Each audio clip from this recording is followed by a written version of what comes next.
Предпоставам дека од многуто лекции што сте ги училе по географија, посебно по астрономија, две соцзвездија би останало. Може и повеќе, но две се оние што ни останале во сеќавање, големата и малата мечка. Веќе тие се најпознатите соцзвездија во северната хемисфера поради посебната улога што имат, ја имале во древноста за патниците, морепловците, во време кога немало некои современи технички достигања за ориентација, тие се ориентирале по звездата Северница, која е во малата мечка, или поларната звезда. Исто така пак има две звезди во големата мечка кои така помагале и помагаат за да се најде точно кај е звездата Северница, која инаку се гледа најјасно со голо око на северниот простор на хемисферата. А има две звезди, сега малку нели астрономија, сигурно и тоа сте го училе. Звездите, сега аз не ги знам на памет, сум ги напишал Дупхе и Мерак, 5 пати од нивната должина во права линија ја покажува северната звезда или поларната звезда. И тие две звезди во астрономијата се познати како звезди поинтери или покажувачи. Зашто нивната улога е само да покажуваат кон звездата. Тие се исто така звезди, меѓутоа звезди покажувачи кон онаа главна, важна звезда, Северницата или поларната звезда. И Библијата си има една звезда, едно од најдревните пророштва за Исус Христос, уште во книгата Броеви нели е дадено. Таму Христос е представен како звездата на Јаков. А пак во Библијата си има таа звезда, нели, звездата на Јаков, Христос, звездата си има своји покажувачи. И многу се тие, многу се во книгата, во Евангелието според Јован, во 4 глава Самаријанката беше таква звезда покажувач, кога отиде, влезе во Самарија и почна да сведочи за Христос. Слепородениот човек, исто така еден покажувач кон Христос. Имаш цело соцзвездие во 12 глава кој многу народ, ношто народ сведочише за Христос. Меѓутоа, сигурно нај-така познатиот покажувач, оној кој дојде да покаже прв кон Христос е Јован Крстител.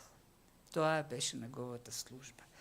Дојде и да покаже. Еве го јагнето Божјо.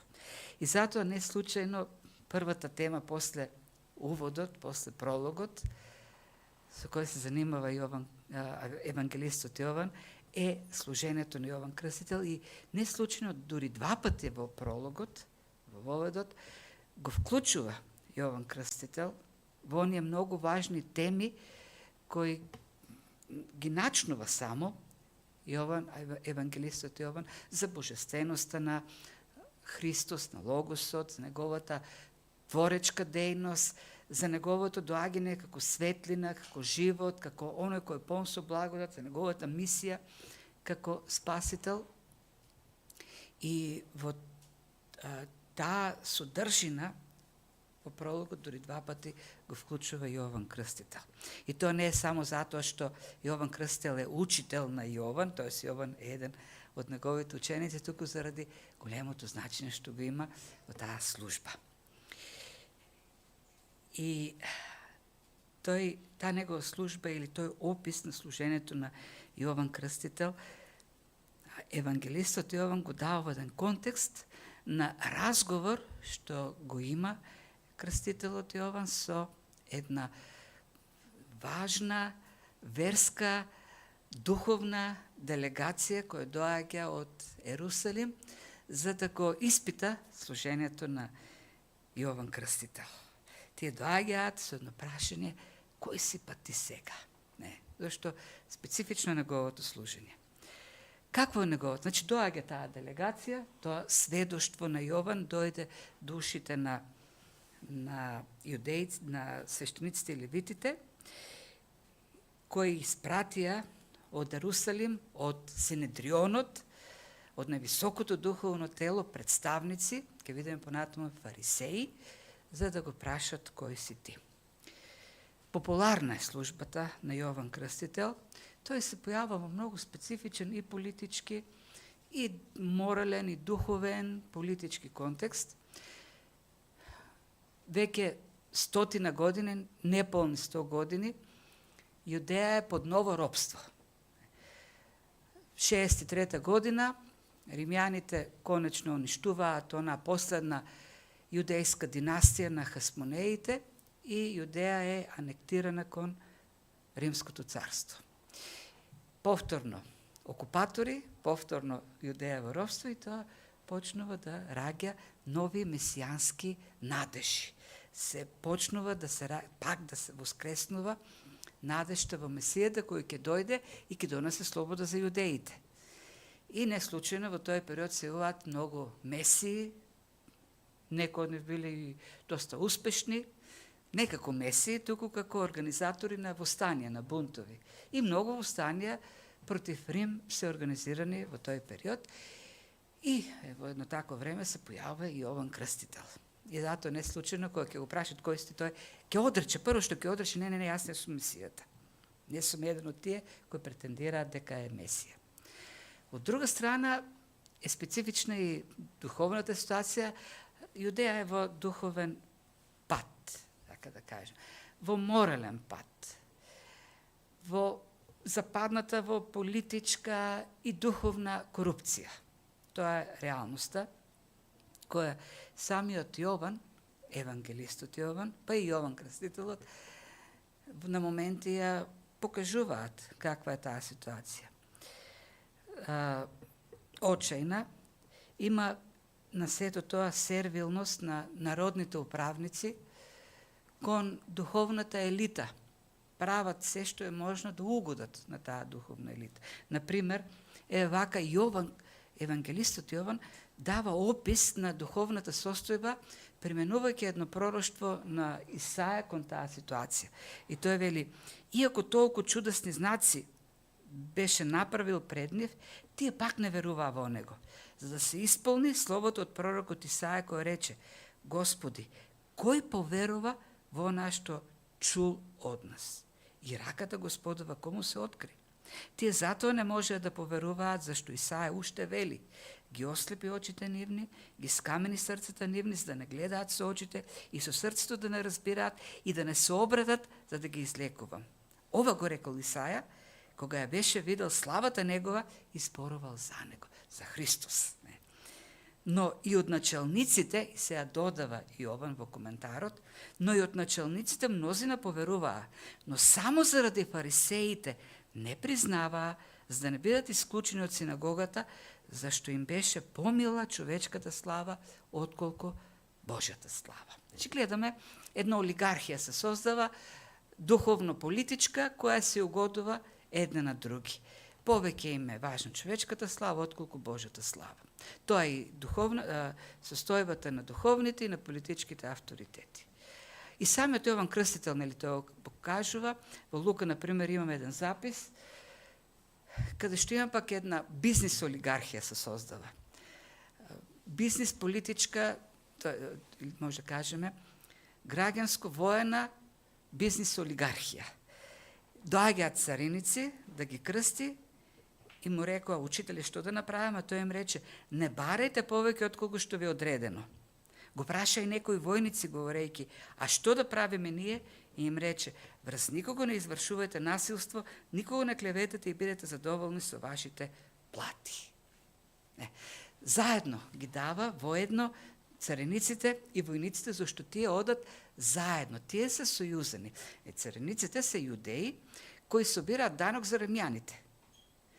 И таа задача никој не сака да ја врши меѓу јудеите, само некои корумпирани јудеици, кои не ги сакат во општеството. Меѓутоа, за да вршат таа работа, тие цареници треба да имаат поддршка од римската војска. Зашто никој така не би си го дал данокот на римјаните, кој јудеин би ја финансирал со својот труд, со своите пари римската империја. Затоа тука се војниците како обезбедување на митниците.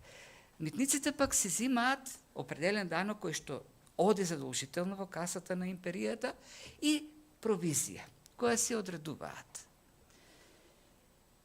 И секако кога имаш зад себе војници кои те чуват, некои знали да ограбуваат многу.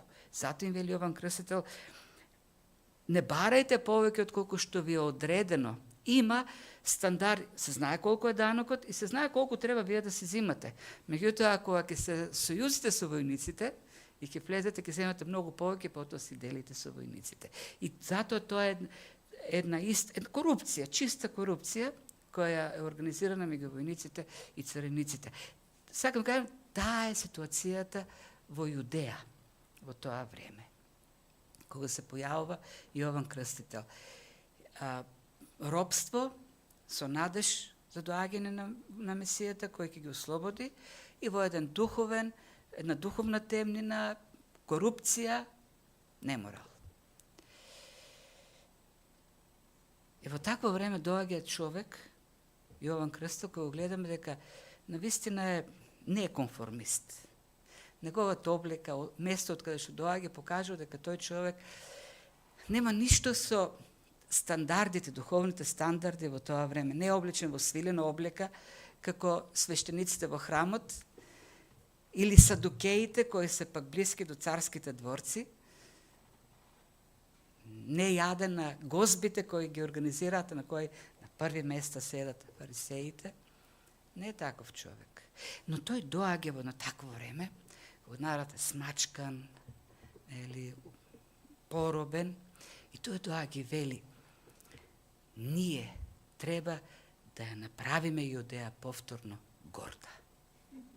Ние треба да го вратиме достоинството на јудејскиот народ, кој е смачкан, сгазен. И почна да организира курсеви за кревање на самодовербата и самочувството, зашто било смачкано на луѓето.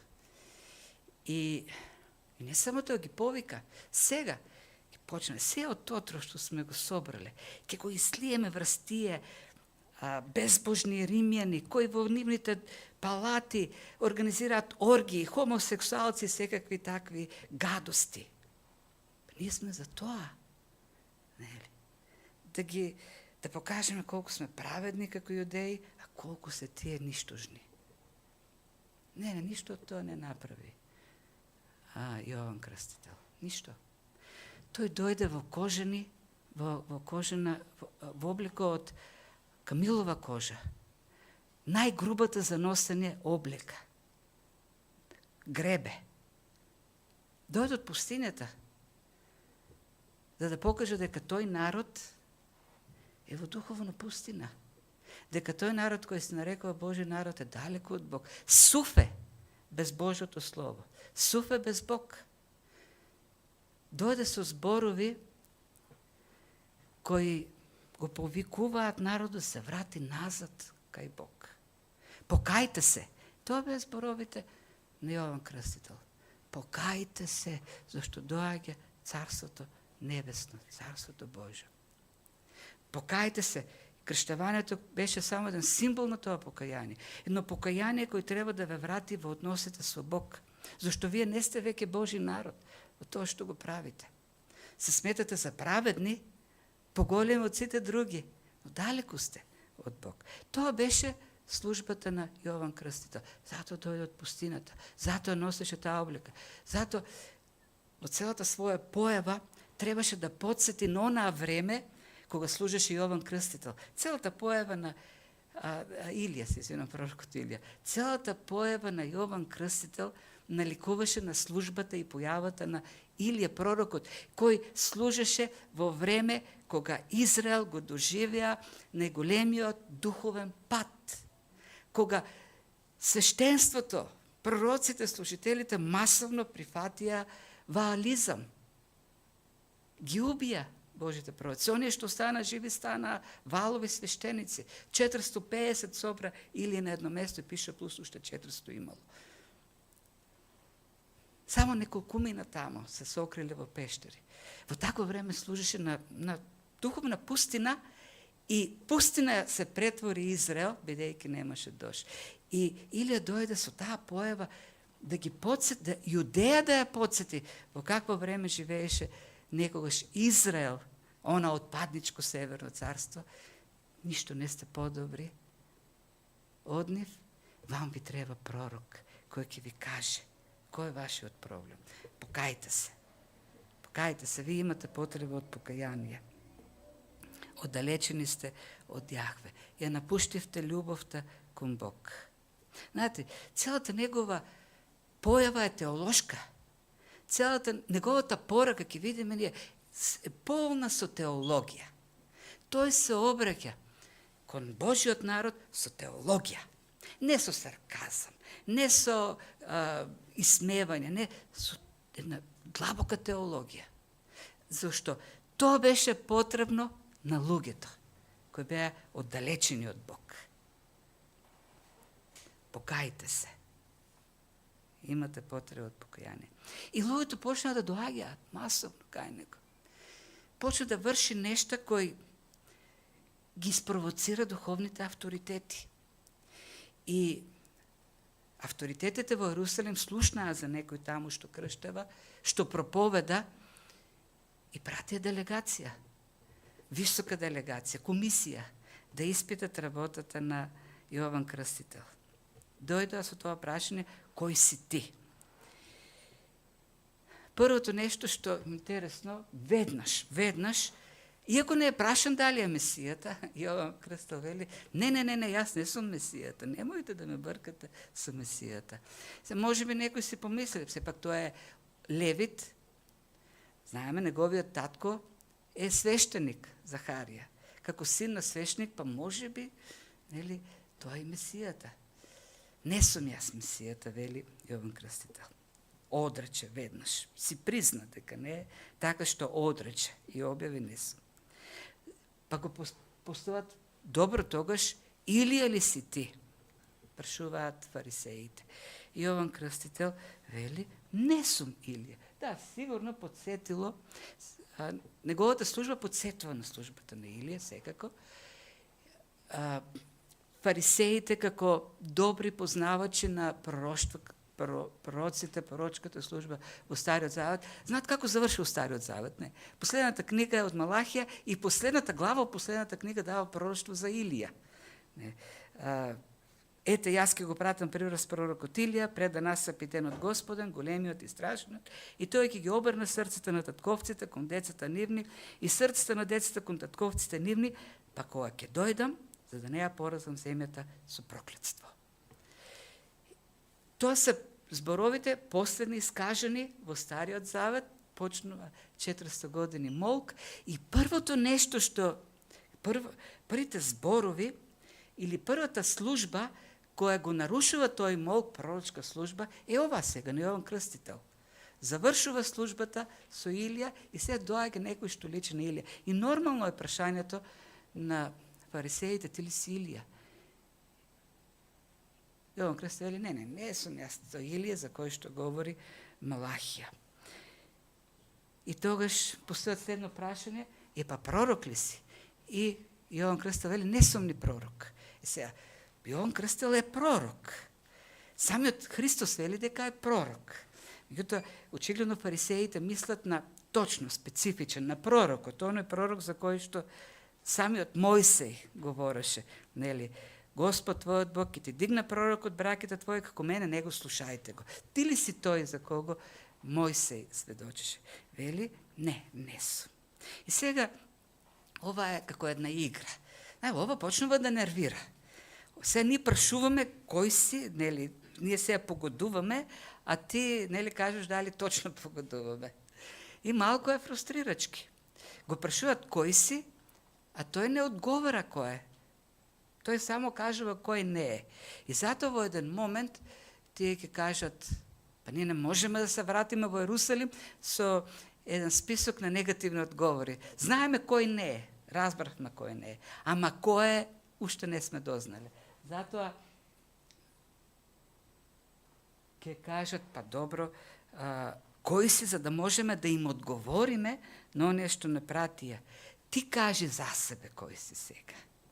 Нема ние да погодуваме, ти кажи си кој си. Тука они се интересираат сега од кај доаѓа, од која синагога, од која школа, пророчка или равинска, Кој го ракоположил, садукеи или фарисеи или, тоа ги интересира. Од кај доаѓа авторитетот на неговата служба? Зашто тој почна да прави работи кои не им се јасни на фарисеите. Напротив, ги кршат сите нивни правила. И тој рече, јас сум глас на оној што вика во пустината, израмнете го Господовиот пат, како што вели пророкот Исаја. Се каже сега за себе. Јасно си каже кој. Пак ништо не каже за себе. За себе не каже ништо. И во сите одговори што ќе ги дава Јован Крстител, ништо нема да каже за себе.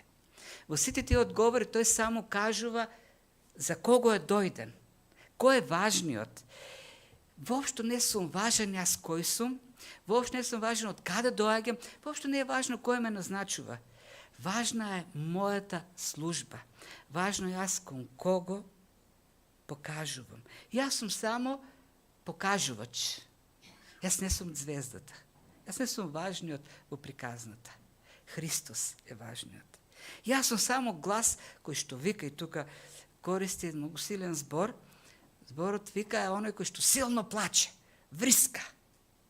Гледајќи ја состојбата и потребата на народ. Јас сум оној кој што силно плаче, вика во пустината. Израмнете го Господовиот пат, како што пророкот Исаја вика. И тука тој се поставя, многу јасна аналогија ни дава, им дава на фарисеите, во тоа време позната. Имало гласник, човек кој што одел да подготви пат на царевите. Кога императорот ке реши или некој управник, висока личност, ке реши да патува некаде, треба да оди гласник, да го најавува неговото доаѓање во тие места, за луѓето да ги подготват патиштата, зашто тогаш биле како нашите македонски патишта, со дупки, камења, нерамни. Да ги пополнат дупките, да ги тргнат камењата, да кога ќе поминат кучиите на императорот, да поминат, нели, по рамни патишта. Тоа е, нели, сликата што Јован Крстител ја представил. И вели, јас сум само гласникот, оној што дојде да ви каже да се ги израмните патиштата, да се го израмнете прав, да го направите патот за Господа. Зашто вашите срца се полни со нерамнини, вашите срца се полни со пречки, вашите срца се како пустина која е тешко проодна. Тешко се патува во пустина, најтешко. Вашите срца се такви. Израмнете ги вашите патики, вашите срца за Господа. Тоа сум јас. Јас сум само покажувачот кој дојден да ве повика, да го најави доаѓањето на царот, а вие да се подготвите. Царот кој доаѓа. Јас сум неважен. Јас сум тука за да викам како гласник, да плачам пред вас и да ве повикувам на покаяние. Зашто само со покаяние може да ги исправите вашите срце пред Господа. И тогаш испратените кои беа од фарисеите, и тука за прв пат Јован ни кажува кои се тие. Беа од фарисеите, го запраша, па тогаш зошто крштаваш? Не си ни Христос, ни Илија, ниту пророк. Не си ни фарисеј, не си ни садукеј. Кој ти дава право да крштаваш? Знаете, и тука Јован зошто напоменува дека се од фарисеите. Зашто фарисеите во тоа време се најстрикната религиозна групација. Најстрикна во почитување на законот. Тие се појавуваат не случајно во време на навлегување на еленизам во Јудеја, некаде 300 години пред Христос, со Макавеите, со Антигоните, генералите на Александар Македонски. Тој еленизам почнува да ја заплашува, да ја загрозува традицијата, јудејската традиција. И фарисеите се јавуваат како чувари на традицијата, на стрикното исполнување на законот. На сите оние правила кои во Талмудот се формулирани како начини како се да се исполнува од законот. И биле многу стриктни контролори на почитување на тие правила. И самите потоа допишувале правилници на правилниците за тоа како да се испочитуваат сите тие правила. Многу ригорозни, многу стриктни.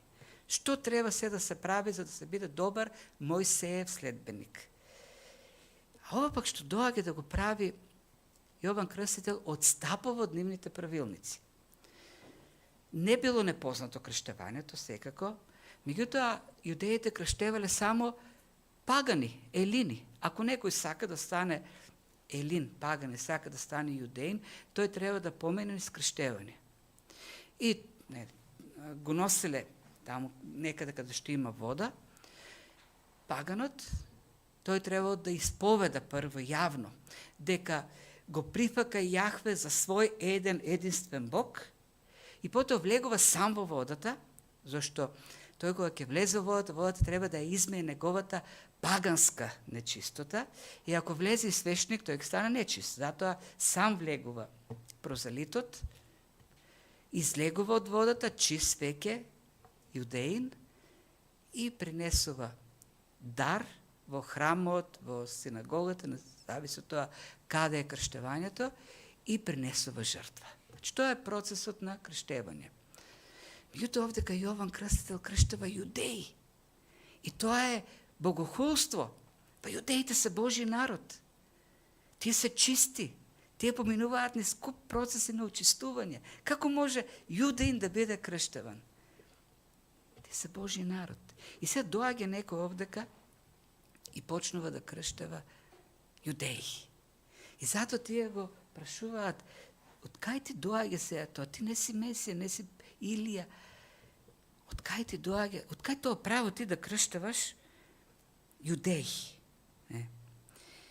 Јован Крстител многу добро знае од каде е неговата, и не кажува на фарисеите, подосна во 33 стих ќе каже: оно што ме прати да крштевам со вода, кога веќе Христос ќе дојде, таму кажа пред учениците: јас него го познав преку сведоштво од Бог. Бог ме прати мене. Меѓутоа овдека повторно не кажува ништо за себе од кого е пратен. Туку само повторно покажува кон оној за кого е пратен. Нели вели: јас крштевам со вода, но меѓу вас стои еден кого вие не го познавате. Со други зборови, јас само крштевам со вода, меѓутоа потоа ќе дојде дека тој ќе крштева со Свети Дух, еден кој веќе е тука. Зборот стои, пак е оној дојдене, но ви се уште не сте го запознали, тој се уште не се појавил, тој се уште не се открил, но тој веќе тука е. Зашто ќе видиме понатаму, крштевањето веќе се случило на Христос. Јован веќе го извршил тоа крштевање на Христос. Веќе Бог го објавил во вид на со симнување на Духот и со она објава од небото, потврда за благоволението на Отецот над Синот. И Јован кажа, тоа веќе помине низ крштевање и вие скоро ќе го запознаете. И не сум јас важен. Престанете со прашувања кој сум јас. Фокусирајте се кон него. Тој е големиот. И дури овдека кажува нешто за препастувачко. Јас сум негов ученик само, или негов слуга. Ова илустрација со одврзувањето на сандалите или обувките, што овдека ја вклучува, е многу силна и сигурно ги шокирала тие фарисеи. Зашто Јован Крстител е авторитет за народот во тоа време. Или дури се сомневаат да не е Месијата или Илија, на голема личност. А Јован вели, јас не сум достоен дури ни врвките на неговите сандали да ги одврзам. Равините, големите духовни авторитети си имале ученици, пророците, учителите, и си имали и слуги. Учениците вршиле голем дел служителски работи, биле како слуги на своите учители. Меѓутоа, имало едно нешто што било крајно понижување да биде натаран ученикот да го изврши за учителот. И тоа не се барало од учениците, а тоа да ги одврзуваат врвките или да ги врзуваат врвките. Тоа била робска работа, само за слугите. Зашто ученикот е над слугата. Тој не смее да биде толку ниско симнат. И овдека Јован Крстител вели, јас и тоа би сакал да го работам за него. Ама дури и тоа не сум достоен да го правам. Дури не таа служителска робска работа. Ете, толку е голем оној за кого јас сведочам, оној кон кого покажам. Тоа е важниот. Гледајте кон него. И тоа е службата на Јован Крстител. Да покажува кон Месијата. Кон оној од кого што имаат потреба јудеите во таа ситуација во која се наоѓаат, духовно слепило, политичка корупција, неморал и се останато. И тие се одат. Не знам каков заклучок, до каков заклучок стиг, не знам каков извештај однеле во Ерусалим, како и да си одат. И доаѓа на следниот ден Христос. И го виде Јован Исус, како доаѓа, и после таа помпезна најава пред фарисеите, сега овдека најавата воопшто не е помпезна. Кажува, еве го лавот од Јуда, звездата. Не, јагне Божјо. Знаете ли, во тој систем на церемонијален, жртвен на еден јуден во тоа време, на што асоцира фразата јагне Божјо? На тоа јагне кој ќе се издвои да биде жртвувано. Тоа е јагне Божјо. Жртва. Едно јагне кој ќе се заколе за да биде жртвувано. И знаете, тоа не звучи така многу помпезно во умот на јудеинот. Но тоа е вистината. Тоа е теологијата, и многу теологија има овдека. Тоа е теологијата на Јован Крстител. Тоа е оној кој доаѓа да го земе гревот на светот. Зашто нема друг начин човекот да биде ослободен од гревот. И тоа кажува Јован Крстител на евреите. Колку и да се трудите, колку да исполнувате закон, што и да правите, колку и жртви да пренесувате, ако Христос не го прифатите, вие ќе се останете во гревовите. Тоа оној кој што доаѓа да го земе гревот на светот. Сега тука почнуваат оние пак дебати. Што значи светот? Секој човек во светот. Дали тоа сите во светот или само одредена категорија луѓе? Знаете, Јован, ама не се интересира од таа работа. Тој вели космос. Тој дојде во космосот, во светот, тоест космос значи свет, ова земја, за древните луѓе, не вселената. Тој дојде во космосот за да ги земе гревот на космосот, на светот. И кога кажува тоа Јован Крстител, и тоа го разоткрива во Евангелието, гора сите луѓе, без разлика дали јудеите не се исклучени, јудеите нема да се спасат на друг начин. Паганите кои се отврлени ќе бидат исто спасени во Христос. Нема етничка поделба. Веќе во 4 глава Христос ќе го направи тој пробив кон Самарија. Ќе го направи Христос тој пробив. Кога со една самаријанка жена ќе почне да разговара и словото за Христос ќе почне да се шири во Самарија. Ќе видиме ние понатаму елини ќе дојдат кај Христос.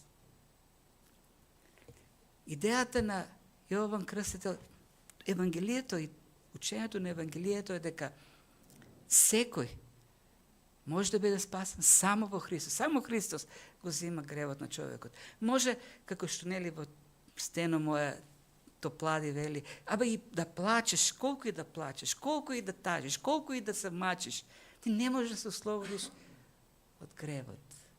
Христос е тој кој што единствениот кој може да го земе гревот. Не постои систем, не постои филозофија, не постои религија, не постои начин надвор од Христос за проштевање од гревови, за ослободување од гревовите. Тоа е тој. Така го најави Јован Крстител. Суштината на Христовата служба е таа. Јагнето Божје кој го зема на себе гревот на светот.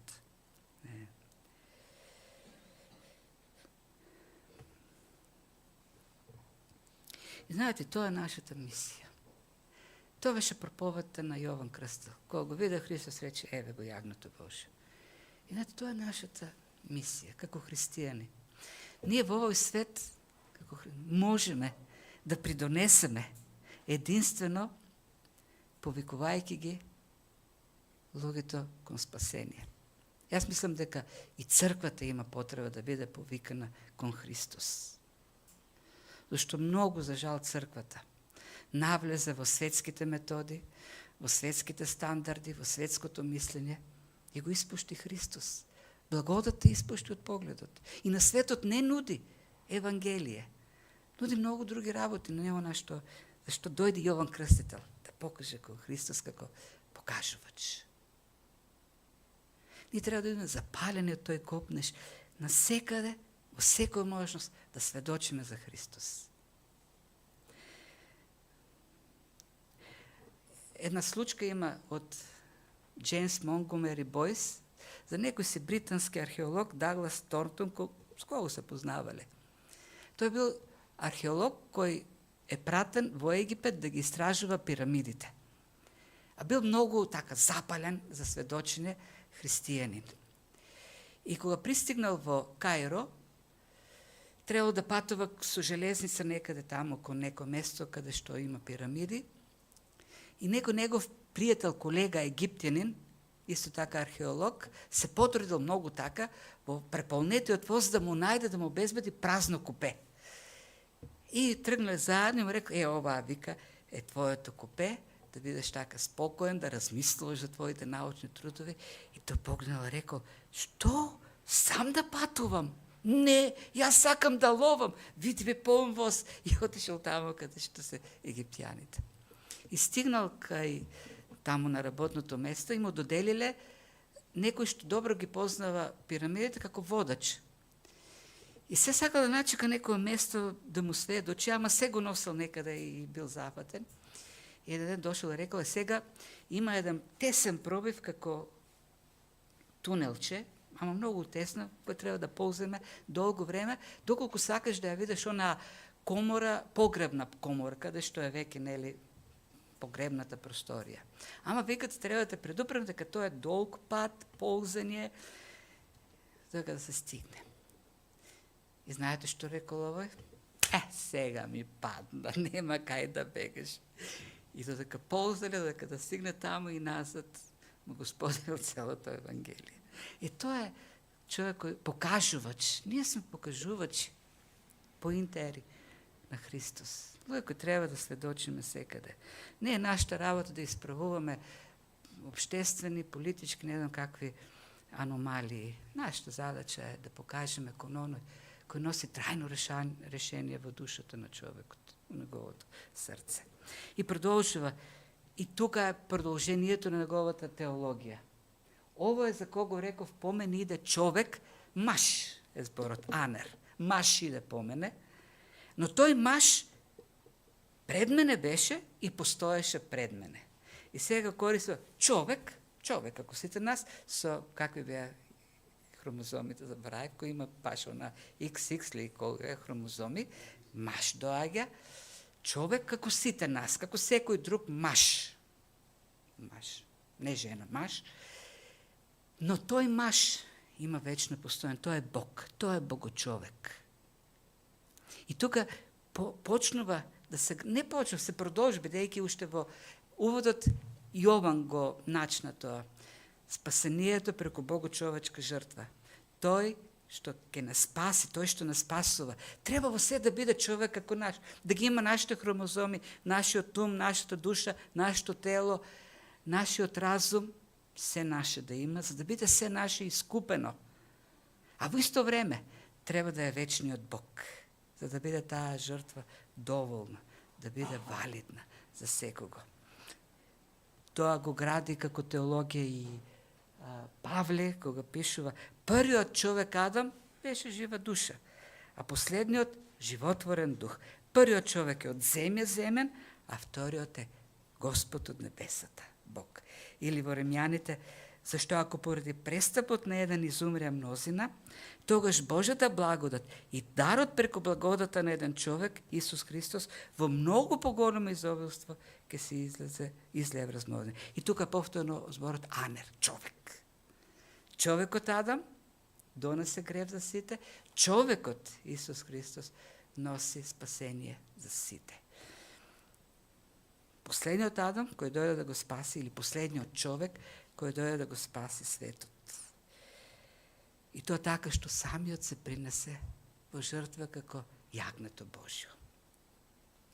Продолжува, јас не го познавав, но оној што ме прати, но дојдов да крштавам со вода. Ајде, нема, го читавме веќе. 2 пати во овој текст Јован вели, јас не го познавав. Не дека не го познав, тие си играле заедно како деца, бартучеви се. Знаеме, Марија и Елисавета се блиски роднини. Уште пред да родат, уште како бремени, тие се дружеа. И сигурно потоа заедно си ги туткале бебињата. Си играле заедно. Но вели Јован, не. Јас ова сведоштво го давам не поради моето искуство што го имам во дружењето со Исус, како дете или како тинејџер или понатаму. Не. Јас тоа сведоштво сега ви го кажувам. Го добив директно од Бог. Оној што ме прати да крштевам, тој мене ми рече, оној над кого што ќе се симна Светиот Дух, тој ќе крштева со оган. Тој е оној што ќе носи спасение на луѓето. И овдека Јован дава дополнително сведоштво на учениците, на народот, дека тоа дејство е одобрено од Отецот. Не е некакво мислење, став на Јован Крстител. Воден е од неговиот авторитет доаѓа од Отецот. Неговата служба е дадена од Отецот. И знаците за препознавањето на Месијата ги дава директно како инструкција Отецот. Тоа значи дека веќе се случило, нели, тоа крштевање. И јас затоа видов и посведочив, ово е Божиот Син.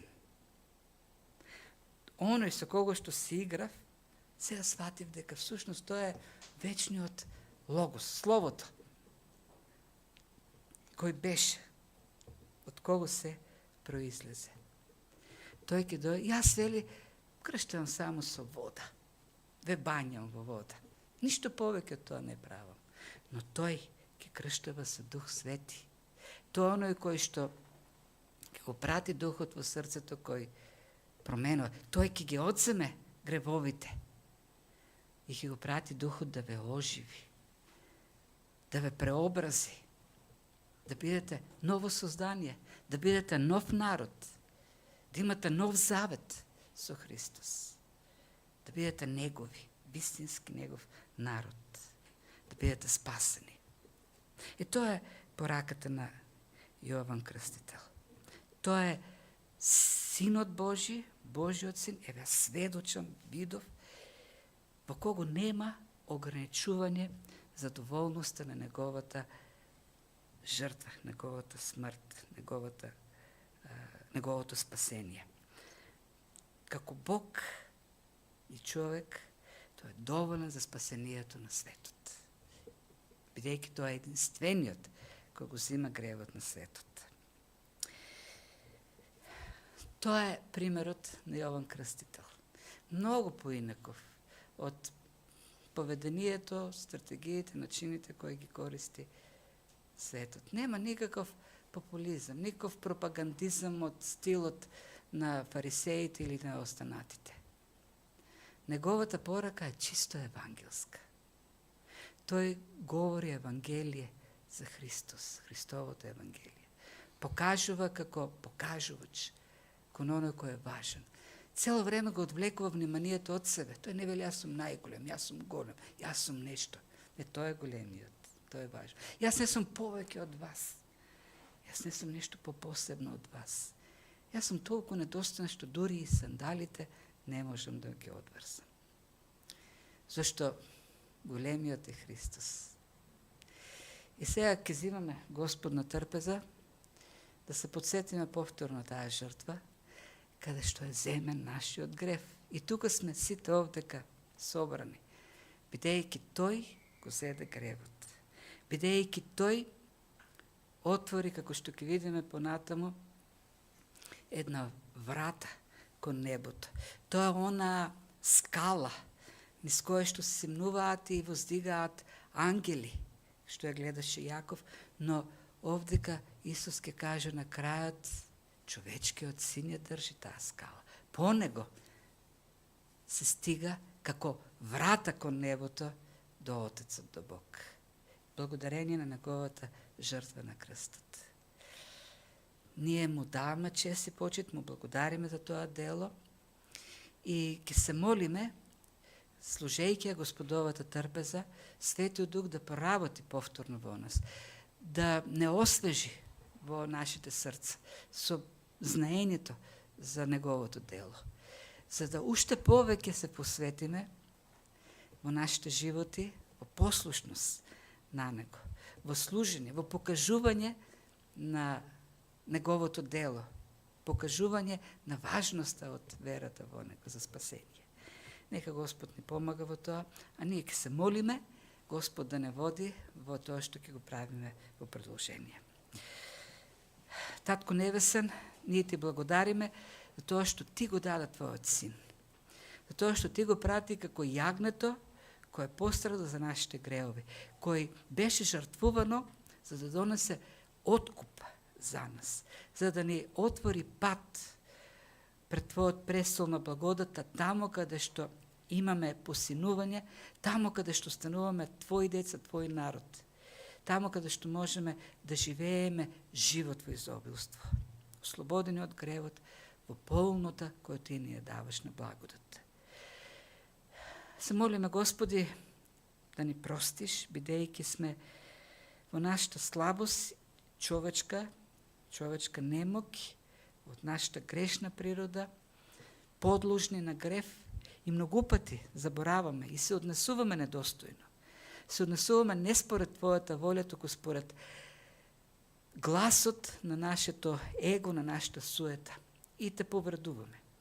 Затоа, Господи, се молиме да ни простиш и се молиме да ни дадеш сила да устојуваме на суетата и да го живееме, Господи, Твојот збор, Твојата волја. Се молиме, изчистине с Твојата крв, осветине, Господи, исполнене со Твоето свето присуство. Нека Светиот Дух, Господи, истисне од нас секаква недостојност, за да бидеме облечени во Твојата праведност и представени пред Тебе, Господи, во Твоето совршенство. Се молиме, нека Светиот Дух дејства преку Господната трпеза, преку елементите, преку се што правиме, преку песната што ќе ја пееме. Ти, Господи, дејствувај, за да преобразувај не повеќе, доближувај не до Тебе и благодарноста од Твоето дело, Господи, да се види во нашите животи, се тоа на што го правиме. Оставаме во Твоите раце, да не водиш, Татко Небесен,